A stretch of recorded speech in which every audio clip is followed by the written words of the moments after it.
আসসালামু আলাইকুম ক্রিকেট প্রেমী দর্শক বন্ধুরা, দেশ এবং প্রবাস থেকে এই মুহূর্তে যারা আমার ভিডিওটি দেখছেন সবাইকে স্বাগত। দর্শক বন্ধুরা, বাংলাদেশ ১৯ বছর পর ওয়ানডে র্যাঙ্কিংয়ে রেকর্ড গড়ে ১০ নম্বরে নেমে এসেছে। আর বাংলাদেশের এই র্যাঙ্কিং অবনতির কারণে প্রশ্ন জাগছে যে ২০২৭ বিশ্বকাপে বাংলাদেশ সরাসরি অংশগ্রহণ করতে পারবে কি না, অথবা বাছাই পর্ব খেলতে হবে কি না। সেই প্রশ্নেরই সহজে উত্তর দেওয়ার চেষ্টা করব এবং আপনাদেরকে বুঝিয়ে দেওয়ার চেষ্টা করব যে আসলে বাংলাদেশ কি করতে হবে, বাছাই পর্ব খেলতে হবে নাকি সরাসরি অংশগ্রহণ করতে পারে।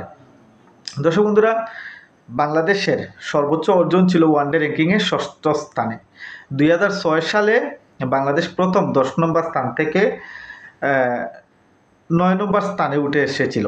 গত ১৯ বছর বাংলাদেশ ৬, ৭, ৮, ৯ এইরকম স্থানেই অবস্থান করছিল। কিন্তু দুঃখের বিষয় হচ্ছে যে এবারের র্যাঙ্কিং হালনাগাদে বাংলাদেশ ১০ম স্থানে নেমে পড়েছে। আর নেমে পড়বেই না বা কেন?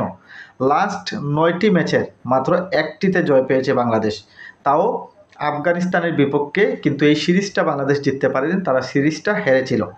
এমনকি ওয়েস্ট ইন্ডিজের বিপক্ষে তাদের মাটিতে হোয়াইট ওয়াশ হয়েছিল বাংলাদেশ। আর এর ফলে বাংলাদেশের র্যাঙ্কিংয়ের এমন অধঃপতন, বাংলাদেশের পয়েন্ট কমে গেছে, বেদায় বাংলাদেশ এখন অবস্থান করছে ১০ নম্বরে। দর্শক বন্ধুরা, ২০২৭ বিশ্বকাপ হবে সাউথ আফ্রিকা, জিম্বাবুয়ে এবং নামিবিয়া, এই ৩ দেশ মিলে ২০২৭ ওয়ানডে বিশ্বকাপ আয়োজন করবে, যেখান থেকে সরাসরি বিশ্বকাপে খেলার সুযোগ পেয়েছে জিম্বাবুয়ে এবং দক্ষিণ আফ্রিকা। বর্তমানে দক্ষিণ আফ্রিকা র্যাঙ্কিংয়ে ৬ষ্ঠ স্থানে অবস্থান করছে, অপরদিকে জিম্বাবুয়ে বাংলাদেশের ঠিক পেছনেই, অর্থাৎ ১১ নম্বরে অবস্থান করছে। প্রশ্ন হচ্ছে যে এই সময়ে বাংলাদেশ কি আসলে সরাসরি বিশ্বকাপে খেলতে পারবে? এছাড়াও র্যাঙ্কিংয়ে সেরা ৮টি দল বিশ্বকাপ বাছাই পর্বে অংশগ্রহণ করবে। ২০২৭ বিশ্বকাপটি হবে ১৪টি দল নিয়ে, যেখানে ১০টি দল সরাসরি অংশগ্রহণ করবে, স্বাগতিক দক্ষিণ আফ্রিকা এবং জিম্বাবুয়ে। অপরদিকে র্যাঙ্কিংয়ে এগিয়ে থাকা ৮টি দল সরাসরি অংশগ্রহণ করবে, বাকি ৪টি দলকে খেলে আসতে হবে বিশ্বকাপের বাছাই পর্ব। বর্তমানে ৬ষ্ঠ স্থানে অবস্থান করছে দক্ষিণ আফ্রিকা। এখন যদি আমরা স্বাগতিক হিসেবে দক্ষিণ আফ্রিকাকে আমরা বাদ দিয়ে দেই, তাহলে দক্ষিণ আফ্রিকা ৬ষ্ঠ স্থান ত্যাগ করলে বাংলাদেশ এক র্যাঙ্কিং এগিয়ে আসবে ৯ম স্থানে। অপরদিকে জিম্বাবুয়ে ১১ নম্বরে থাকলেও তারা কিন্তু র্যাঙ্কিংয়ে হিসাব লাগবে না, তারা স্বাগতিক হিসেবেই সরাসরি বিশ্বকাপ খেলতে পারবে।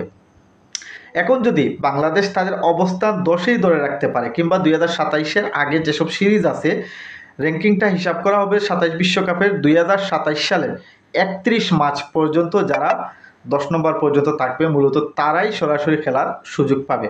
এর ভেতরে বাংলাদেশের যেসব সিরিজ আছে অবশ্যই সেগুলোকে বাংলাদেশ জিততে হবে, এমনকি ১০ নম্বর অবস্থান ধরে রাখতে হবে, যেন জিম্বাবুয়ে কখনোই ১০ নম্বরে আসতে পারে না।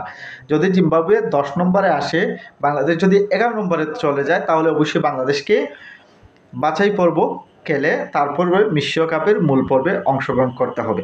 এখন দেখা যাক আমাদের ক্রিকেট প্লেয়াররা তারা কতটুক তাদের অবস্থান ধরে রাখতে পারে।